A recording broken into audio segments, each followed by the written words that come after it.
Le programme Vivre Ensemble, là, c'est quoi même?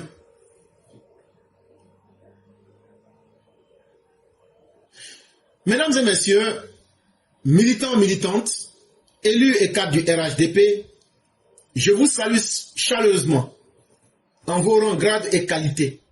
Merci de m'offrir cette précieuse opportunité d'expliquer et de promouvoir le programme du Vivre Ensemble du président Dr Alassane Ouattara.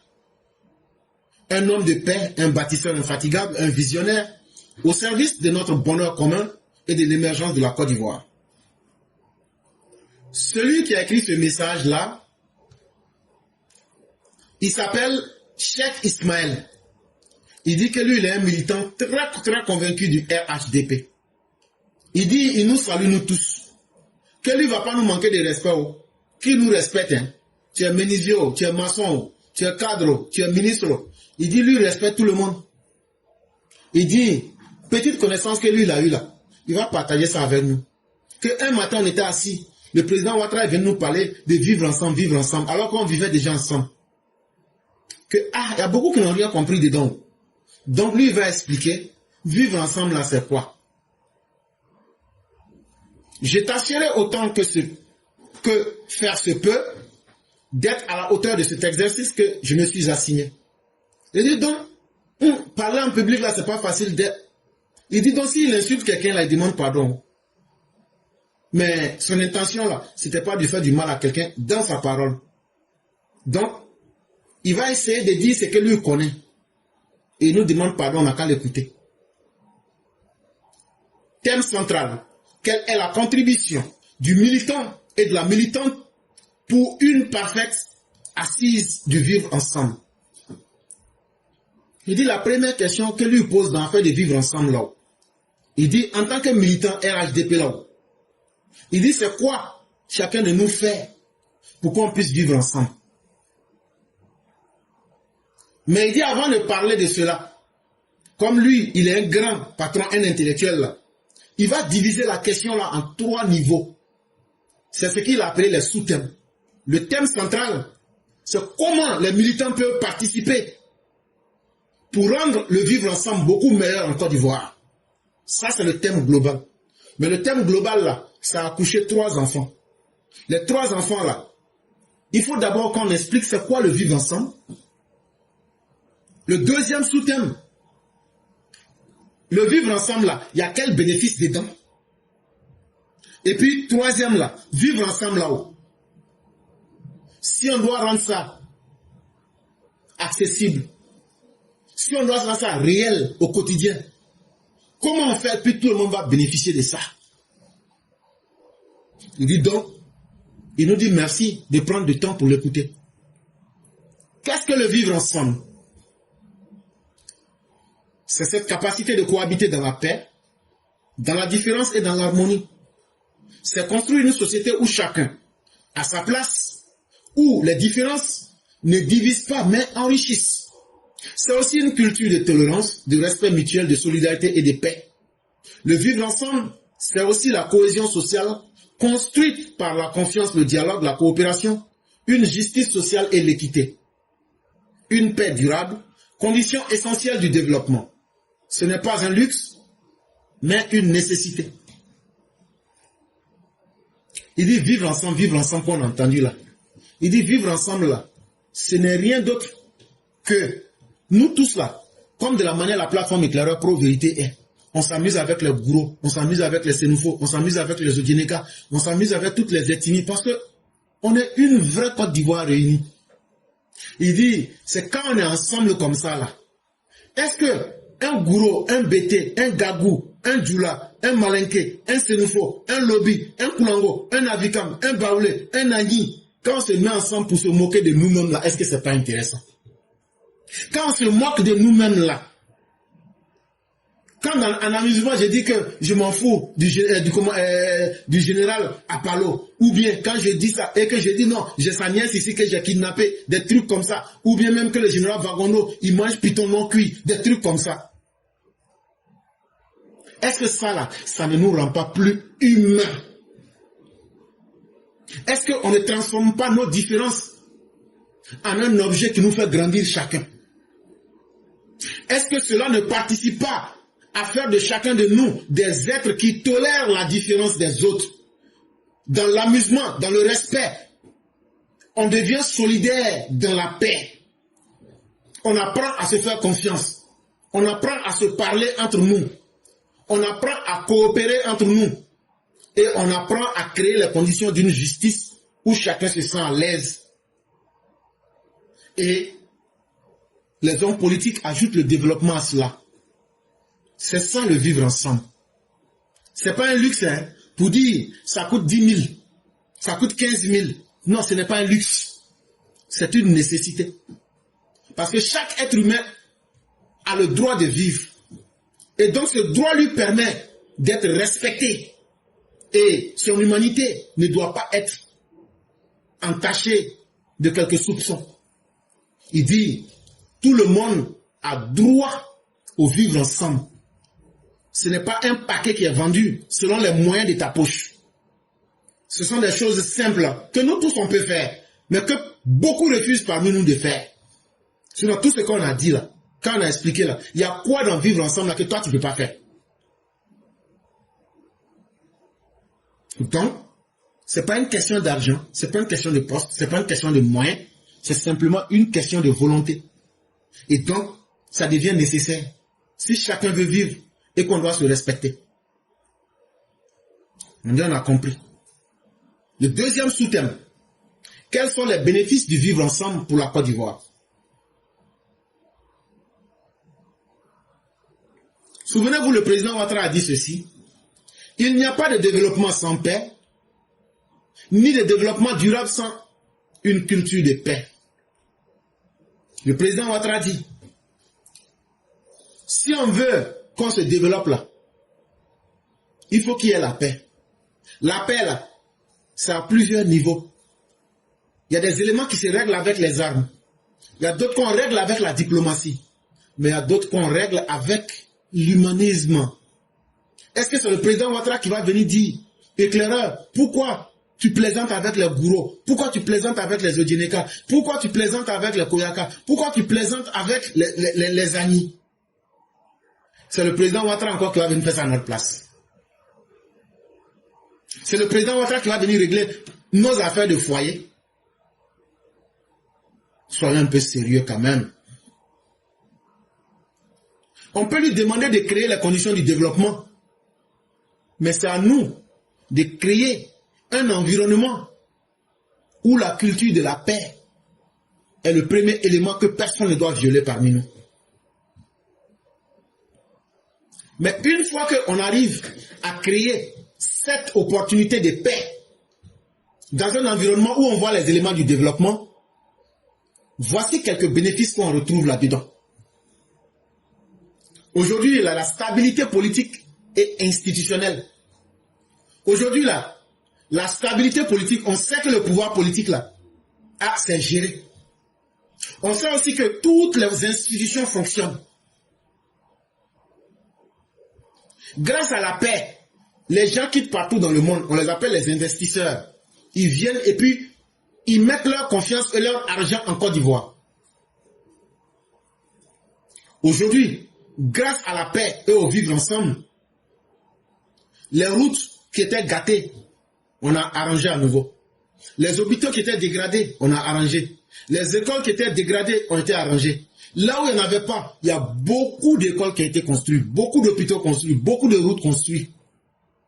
Ça là, c'est parce que les Ivoiriens ont fait le sacrifice de faire confiance au vivre ensemble. La justice qu'on critique, à force de l'avoir critiquée, et à force d'avoir vu ses propres limites elle-même, cette justice-là est aujourd'hui en train de se réveiller. Et elle évolue dans un sens où on ne regarde plus ton ethnie, où on ne regarde plus ta coloration politique, où on ne regarde plus ce que tu n'es pas capable de faire. On regarde l'acte que tu as posé et on te dit, on va faire de toi un élément pour donner des leçons aux autres.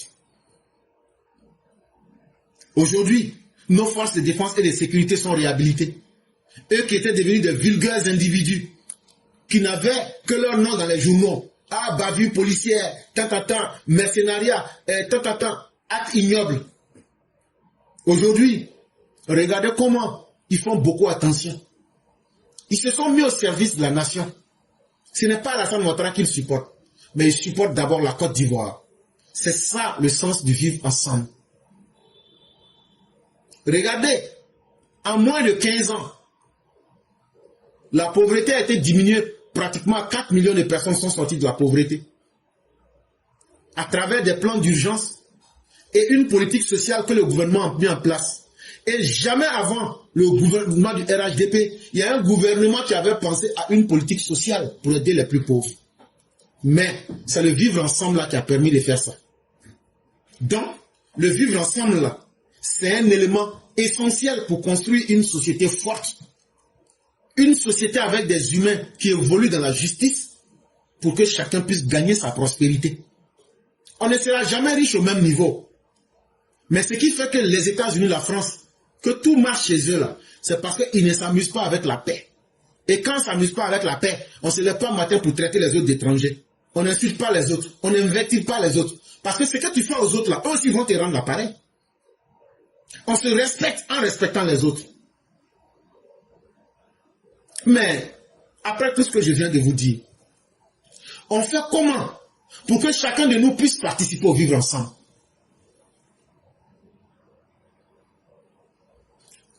La première chose à savoir, c'est que ce n'est pas un miracle. Hein. Ça dépend de ta volonté. Tout le monde peut participer au vivre ensemble. Tu n'es pas un spectateur, tu n'es pas dans un stade pour assister. Vivre ensemble, là. Il faut d'abord te mettre dans la tête que tu es un acteur, que tu es un ambassadeur, que tu es un bâtisseur de paix.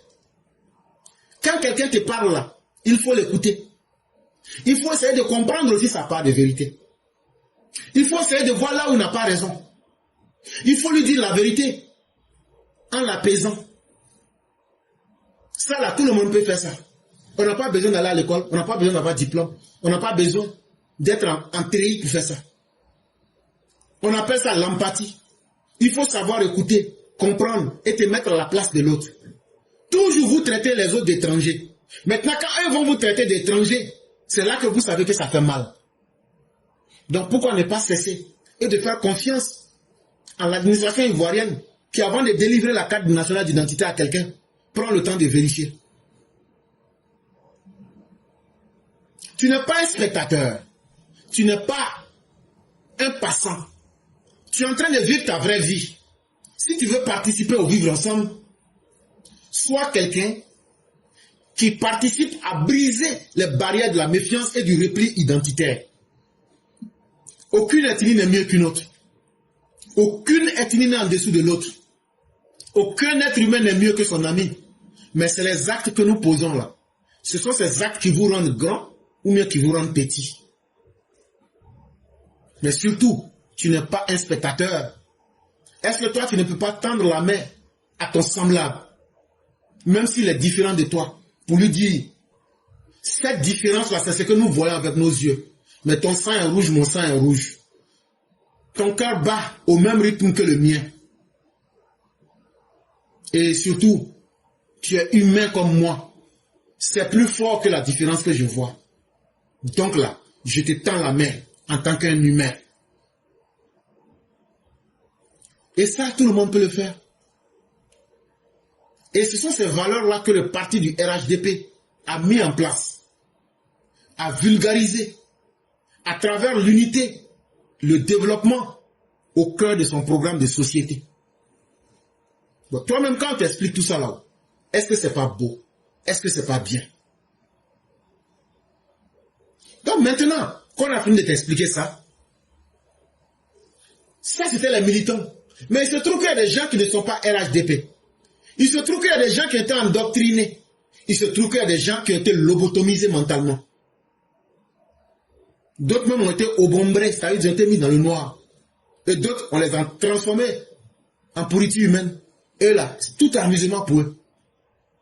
Comment on fait pour convaincre ces personnes-là de pouvoir adhérer à cette cause si noble? Parce que beaucoup sont encore hésitants et même réfractaires. Ce n'est pas parce qu'ils croient en la sale politique qu'eux-mêmes pratiquent. Ce n'est pas parce qu'ils croient en ça. Mais c'est parce qu'ils ont peur. C'est parce que leur ignorance les domine. Et c'est parce qu'ils continuent d'être des victimes de la désinformation. Et surtout là, je parle de nos opposants. Beaucoup aujourd'hui ont vu l'utilité de tout ce que le gouvernement fait à travers le vivre ensemble. Mais si je viens là-haut, j'hésite, ça là, j'ai peur de... Mes parents m'ont dit que je les ai abandonnés. Il y a des gens, eux-mêmes, ils sont ignorants. Mais les gens, eux, ils ont été mal formés. Ils ont été désinformés. C'est nous qui avons compris là.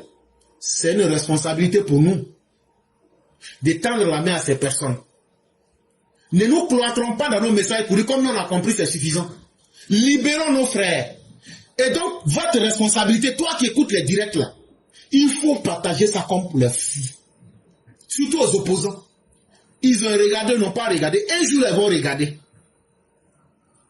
Un jour là, il y a un sujet qui va les intéresser là. Ils vont chercher et ça va les attirer, ils vont regarder. Et sans le savoir, c'est que les partages que tu faisais, puis tu dis que les gens ne regardent pas là. Un jour, tu vas sauver des milliers de personnes. Et ça là, ça va permettre d'éviter beaucoup de problèmes et de désagréments un jour. Mais toi-même, tu ne sauras pas. Et donc, ne soyons pas des murs. Ne gardez pas ce message-là pour vous seuls. Partagez. Les gens ont regardé, ils ont écouté, ils n'ont pas écouté. Partagez seulement. Un jour là, si eux-mêmes là, ça ne les touche pas là, ça va toucher leurs enfants. Si ça ne touche pas les enfants, ça va toucher leurs arrière-petits-enfants. Mais c'est parce que beaucoup, ils ont peur. Beaucoup sont ignorants. Et beaucoup écoutent toujours le même message. Mais s'ils arrivent à écouter un autre message, un jour, vous serez, vous qui êtes déjà convaincus, vous allez être des ponts pour briser les murs. Regardez tout le temps qu'on prend ici. On vient dialoguer sans arrogance. On donne la chance même à nos frères de l'opposition de pouvoir s'expliquer, comme ce qu'on a fait hier. Et on prend le temps de leur expliquer. On fait de la pédagogie. Ça demande de la patience. C'est pas tout le monde qui retient le cours au même moment. Vous qui avez compris là, c'est bien, merci, bravo. Mais tout le monde ne peut pas comprendre un cours au même moment. Il y a beaucoup dans l'opposition. Eux-mêmes les savent aujourd'hui que vraiment le RHDP, c'est la vraie Côte d'Ivoire. Mais ils ont honte. Ils ont peur de leurs parents. Pour d'autres, c'est l'ignorance. Pour d'autres, eux sont toujours collés à la désinformation. Si on les abandonne là, peut-être que même si eux-mêmes ils sont gâtés là, peut-être qu'un jour Dieu va faire sortir quelque chose de mieux parmi ces personnes. Ne soyons pas ceux qui vont les abandonner. Faisons ce que nous avons à faire. Apportons-leur le message de la vérité, sans arrogance, sans les forcer, et laissons le temps jouer son rôle. Montrez par l'exemple que le RHDP est un parti de rassemblement, pas de division. Organisez des séances d'écoute citoyenne dans les quartiers, dans les villages, marchés, mosquées, églises, maquis. Corrigez les fausses informations qui circulent et faire découvrir les réalisations concrètes du gouvernement. La politique n'est pas l'art d'exclure, mais l'art de convaincre. Donc vous, les gens du RHDP, avec les Ivoiriens corrects, qui avaient compris déjà tout ce processus, selon les moyens que tu as là, il faut appeler les jeunes, là où ils se réunissent là, pour leur expliquer. Toi, tu es député, tu es maire, tu es conseiller régional là. Organise des séances où tu mets les jeunes des quartiers, les jeunes des villages, les jours de marché là, ou bien devant les mosquées, les églises, les maquis là. Vous organisez des débats simples. Vous leur expliquez, c'est quoi un dialogue politique? Est-ce que dans un dialogue politique là, les bénéfices doivent être remis rien qu'aux politiciens et le peuple doit être exclu? C'est quoi la réconciliation? Et pourquoi la réconciliation n'a pas marché en Côte d'Ivoire? C'est quoi le rôle d'un homme politique dans sa société? Un homme politique qui vient rechercher son bonheur, mais qui ne crée pas de bonheur pour vous, les populations, est-ce que c'est un homme politique? Avec des langages simples, mais très efficaces. Ça, là, tout le monde peut faire ça. Bon, c'est ça, moi, j'étais allé faire en Côte d'Ivoire. Quand j'étais allé en Côte d'Ivoire, mais là, c'est ça, j'étais allé faire dans les quartiers. J'ai mis les gens ensemble. Il y a des gens qui disent que eux, là, eux, veulent rien comprendre. Je dis, il n'y a pas de problème. Je vous, votre groupe, là, j'ai ça aussi. Je vais inviter l'autre côté, là aussi. Quand on vient, on se rencontre, là, vous dites que vous allez vous boire, non? Bon, Moi, je n'ai rien à vous dire. Hein. Ça sera le 25. Le jour que vous êtes prêts là, chacun n'a qu'à prêter sa machette. Comme on vous connaît déjà là, vous vous affrontez, puis vous massacrez entre vous. D'accord? On dit donc, on n'a plus rien à vous dire. Quand tu le parles brutalement comme ça, il s'arrête dit, mais le vieux père, toi aussi tu évolues trop vite là. Je dis, non. Vous n'avez pas dit que vous ne voulez rien comprendre. Vos vies ne vous intéressent pas. Maintenant là, vous pensez que vous étiez des durs, non? Bon, voilà les durs de l'autre côté. Donc quand on vous met ensemble là, on va voir quel garçon parmi vous. Mais ces groupes-là se sont parlé. La radio, quand c'est comme ça, nous on laisse tomber. Et il y a une sénatrice qui m'a aidé dans ce travail-là. Elle se reconnaîtra. C'est ce que nous on peut faire qu'on a fait. Maintenant, on a pris aussi le temps de dire à ceux qui disent qu'ils ne veulent rien comprendre là, et que c'est la violence qui les arrange là. On a dit aussi aux autres, s'ils viennent là, enflammer les sans état d'âme avec aucune chance de survie. Parce qu'eux, ils ont juré que leur bonheur là, c'est de faire du mal aux autres là. Vous les enflammez, au sens propre comme au figuré, sans possibilité de survie. Là, quand c'est comme ça là, quand leurs cadavres vont se retrouver devant Dieu là, ils vont comprendre que la vie là, pour construire une vie, ce n'est pas un jeu. Il y a des gens, quand on les a mis devant, on dit, ben, toi-même tu es là-haut. Tu es Djaouri là, mais dans tout système là, toi-même, est-ce que tu comprends la politique là même? Il faut m'expliquer ce que c'est que la politique. Quand ils finissent, tu leur dis, tu vois dans l'eau là, il y a ce que tu vois en haut. Il y a ce que tu ne vois pas qui est en bas. Mais il y a les habitants qui sont en bas de l'eau. Donc, il ne faut pas dire que l'eau là, c'est ce que tu vois. La politique là, on vous a mal renseigné. Vous avez été désinformé sur beaucoup de sujets. Tout ce que vous dites là, qu'on vous a raconté là, est-ce que vous avez pris le temps d'aller dans les livres, d'aller dans les faits et d'aller dans le réel pour comprendre? Ils te disent non. On a pris le temps, plutôt que d'exclure, on les a inclus en leur donnant les preuves qu'il faut. Vous dites, voilà la réalité. 2010, l'article 48 là, est-ce qu'il y a un décret qui a été pris par Gbagbo qui dit que de façon exceptionnelle, Alassane Ouattara dépose ses dossiers? Non, il ne dépose même pas de dossiers, mais sa candidature est acceptée. Montrez-nous le décret, ça n'existe pas. Tout est du mensonge. Pourtant, les accords de Pretoria existent. Lisons-les ensemble. Qu'est-ce qui a fait que Bani était un ministre, un premier ministre qui venait nous faire sortir des crises? Seydou Eliman Diarra était un ministre, premier ministre qui venait nous faire sortir des crises. Qu'est-ce qui a fait que deux ministres successivement n'ont pas pu nous faire sortir des crises? Quand tu expliques tout ça à ces enfants-là et à ces générations, ils arrivent à comprendre beaucoup de choses. Et quand ils finissent, tu attends, dis donc c'est ça. C'est pourquoi il y a des écoles de formation politique, ou bien il faut suivre des émissions qui vont ouvrir ta tête chaque jour. Il ne faut pas te donner l'opportunité d'écouter ce que tu as toujours écouté. Tu deviens leur animal de compagnie et ils te donnent n'importe quoi. Et après, on a dit aux militants du RHDP, vous, votre parti là, vous pensez que vous êtes arrivé, non? Vous pensez que vous n'avez plus de défis, non? Ce qui est mieux pour vous là, commencez à chercher de nouveaux militants.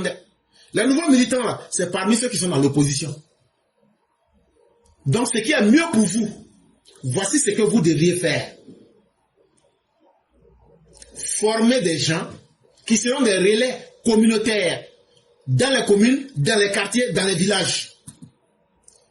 Le RHDP, former des gens dans les communes, dans les quartiers. C'est-à-dire que si j'ai un problème d'information là, je dis ouais, Sali connaît.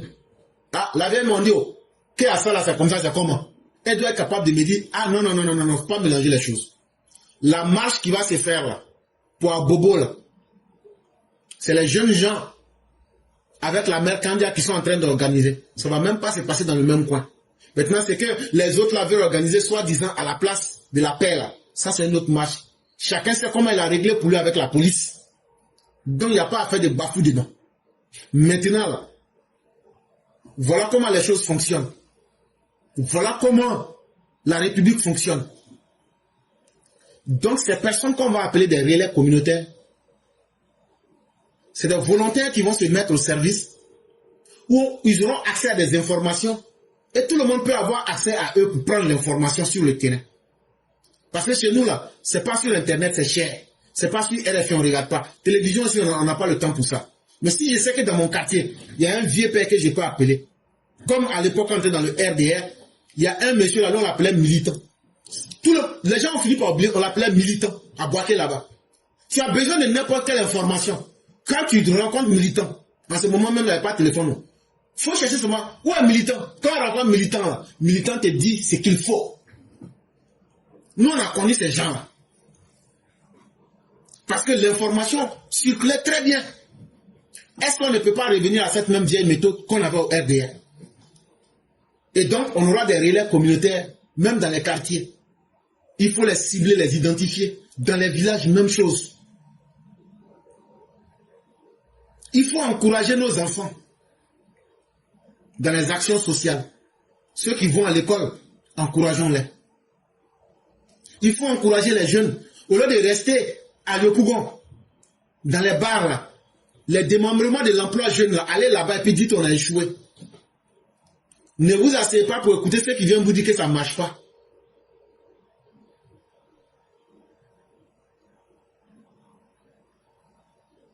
Il faut créer des militants influenceurs politiques. Ça, c'est au RDR, RHDP que je m'adresse. Hein. Vos communicants que vous voyez là, formez-les. Formez ces personnes. Montrez-les les éléments techniques de langage. Moi, je ne suis pas cyber-influenceur, je ne suis pas cyber-militant, je ne suis rien. Je ne cherche même pas à être dedans. Je ne cherche pas à être patron de quelqu'un. Je ne vais jamais prendre ça là pour me nourrir. Mais ceux qui pensent qu'ils veulent en faire un mode de vie et qu'ils vont tout gagner dedans là, pour l'avenir du RHDP, former ces personnes, faites d'eux une dynamique de proximité où, à travers eux, chaque militant peut devenir un influenceur politique dans son milieu. Où chaque militant peut aujourd'hui montrer la voie à quelqu'un. Parce que l'après Ouattara, là, si vous restez, Ouattara, c'est parce qu'il est puissant. Et c'est parce qu'il a un aura qui nous contrôle tous. Mais vous pensez que si Ouattara n'est pas dans le RDR, RADP, là, des gens comme moi, là, hey, c'est plus évident, hein? Et puis le combat, là, pendant longtemps, sinon on a fait des... Pendant beaucoup, depuis très longtemps, on est dedans. Donc, commencez déjà à préparer la nouvelle relève. Parce que nous, on ne va pas passer notre vie en train de faire ça tout le temps. Moi-même, là, vrai, là, après 2010, là, quand le président Ouattara était venu là, moi-même, j'avais baissé les bras. Parce que l'objectif pour nous, c'était de mettre le président Ouattara au pouvoir pour qu'il puisse réaliser son projet social. Et il le faisait et il l'a fait jusqu'à aujourd'hui. Mais c'est quand les gens ont recommencé les violences qu'on s'est dit, le serpent n'est pas mort, il faut qu'on revienne encore à la tâche. Sinon, nous, là, ça ne nous intéressait plus. Mais, est-ce qu'on n'est pas aussi en train de mener notre dernier combat? Parce que quelqu'un qui ne pense pas à l'héritage qu'il veut laisser là, c'est un faux papa, c'est un faux frère. Vous, la nouvelle génération, venez auprès de ceux qui sont les sachants. Prenez la connaissance, vérifiez ce qu'on vous dit, prenez le meilleur de ce qui est là pour construire vous-même votre propre histoire avec vous-même. Regardez, en 5 ans, la plateforme Éclaireur Pro Vérité a fait plus de 7000 vidéos. Et ce ne sont pas des vidéos de 1 minute, 2 minutes. Ce sont des travaux de réflexion. Ce sont des travaux d'analyse. Ce sont des travaux d'anticipation. C'est une bibliothèque que nous mettons à votre disposition. Exploitez, vérifiez et devenez plus fort que nous. Parce que moi, je ne sais pas ce que l'avenir vous réserve. Mais personne ne peut dire que nous n'avons pas mené notre combat depuis 1993, voire même 1990. On a aussi fait ce qu'on voulait. On n'est pas devenu milliardaire, on n'a pas été nommé, mais on ne réclame rien à quiconque. Parce que Dieu sait comment il va payer chacun. Mais vous, demain, c'est quel monde vous aurez et dans quelle situation vous allez évoluer. Nous, on ne sera pas immortels. pour vous assister toujours. Et en tant que parti politique, si nous voulons que le RHDP survive, au-delà des intérêts particuliers, le RHDP doit commencer à se redynamiser, à mobiliser la jeunesse par les réseaux sociaux qui est devenu un instrument fondamental aujourd'hui. S'engager dans des actions citoyennes, être en proximité avec la population, avoir des hommes relais, avoir des influenceurs politiques. Et surtout, entrer dans un contrat direct fait toute la différence. Entrer dans le contrat direct avec les populations. Multiplier les séances de témoignages des bénéficiaires des actions du gouvernement. Montrer à travers des témoignages ce que hier était et aujourd'hui. Autant de babos, autant de gays, autant de fouets là. Organiser des séances pour expliquer ça à la nouvelle génération. Normalement, c'est la RTI, les télévisions publiques qui devraient faire ce travail. Mais nous autres, nous n'avons pas de moyens. Nous évoluons avec un simple téléphone. Et notre courage, voilà ce que nous avons. Et nous autres, par dignité, nous n'allons jamais rien demander à quelqu'un. Parce que on ne sait pas de quoi demain est fait. Nous, on n'a pas mené ce combat-là pour qu'on nous paye. Mais est-ce que les générations qui vont venir demain auront cette détermination que nous, on a eue? Ça, là, nous, on ne peut pas vous garantir cela. Et si on n'a pas ces éléments-là, est-ce que le RDR, RHDP pourra survivre? Est-ce qu'on peut laisser un si grand combat tomber dans l'oubli de l'histoire? En conclusion, je vous dirai que le militant doit être un acteur de paix et de développement. Déjà, nous, au RHDP, nous avons choisi la paix, l'unité, la prospérité. Nous sommes une chance pour la Côte d'Ivoire. Parce que nous sommes d'abord des gens dignes de confiance, comme le président Alassane Ouattara. Mais malheureusement, on ne rencontre pas les gens dignes de confiance en tout temps et en tout lieu. C'est une denrée extrêmement rare. En étant des modèles de nos paroles, de nos comportements, de nos choix idéologiques, politiques et même religieux, et même, je dirais même métaphysiques, pour ne pas parler de supranaturel. En tout cas, notre objectif, c'était de préparer une Côte d'Ivoire qui sera stable, qui sera forte et qui sera juste quand nous ne serons plus là et que nous aurons dit, la nouvelle génération, voilà votre Côte d'Ivoire dans vos mains. Et le président Ouattara, nous sommes les hommes les plus heureux que nous ayons été ses contemporains. Et le président n'a pas manqué de nous dire ceci, le président Alassane Ouattara. Si je devais donner un nom au régime que je pense être le meilleur pour conduire la Côte d'Ivoire vers la prospérité, je dirais un libéralisme à visage humain. Mais ce militantisme et ce libéralisme à visage humain dont parle le président Ouattara, c'est chacun de vous, c'est chacun de nous, mais surtout chacun de vous, la nouvelle génération. Ne vous découragez pas. Il n'y a aucune vie sans difficulté. Et la douleur, c'est le meilleur enseignant de toute personne. Même en naissant, c'est dans la douleur. Mais c'est après la douleur qu'on sourit toujours. Vous aurez votre part de sacrifice. Comme nous avons aussi fait nos parts de sacrifice. Mais parce que nous ne serons pas éternels, la mort viendra nous frapper. La maladie sera là un jour. L'incapacité viendra un jour. Nos vies changeront un jour. L'honnêteté veut que nous vous disions que nous aussi nous avons des limites.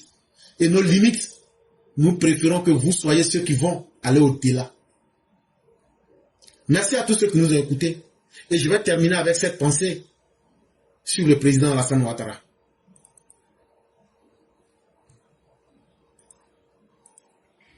Alassane Ouattara est héritier de Félix Houphouët-Boigny. Et on sait que Félix Houphouët-Boigny a posé des bornes. Et Alassane Ouattara sait, comme dit la parole biblique, qu'on ne déplace pas une borne ancienne que les pères ont posée. La conception de la souveraineté que Félix Houphouët-Boigny déploie, et j'invite tous les frères chercheurs ici à mener la réflexion avec moi, c'est pas une souveraineté brutale, c'est pas une souveraineté rigide, c'est une souveraineté souple dialectique, modulée, qui fait que vous faites gagner la souveraineté dans ses rapports avec les uns et les autres.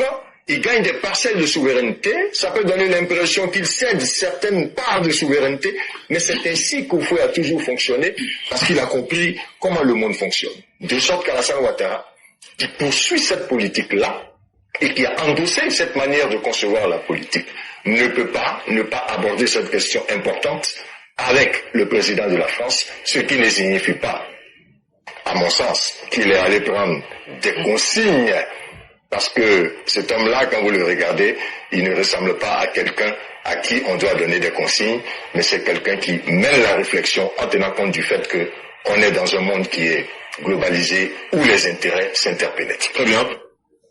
Et donc, mesdames et messieurs, c'est ainsi que prend fin aujourd'hui le direct de ce jour. Merci à ceux qui nous ont fait confiance. Merci à ceux qui nous ont suivis. On a été long. J'avais été pris en otage sur une plateforme et des frères qui m'ont beaucoup apprécié et qui m'ont permis de partager le peu que je sais. Et donc nous disons merci à tous. L'essentiel est que nous avions pu faire notre part de responsabilité. Et l'histoire retiendra un jour qu'il y a eu une plateforme, des gens déterminés, des gens qui n'ont rien demandé, mais qui ont donné le meilleur d'eux-mêmes. Et c'est sur cette base-là que les gens vont nous respecter. Parce que celui qui fait l'erreur de penser qu'il sera immortel, c'est l'action la plus bête. Nous sommes avant tout et après tout des mortels. À un moment, il faut savoir laisser un héritage. En tout cas, le meilleur héritage que nous souhaitons laisser, c'est que nous avons cru en une idéologie, nous avons cru en une manière de vivre, et on a aidé les autres à comprendre et à transformer leur vie et à pouvoir s'améliorer.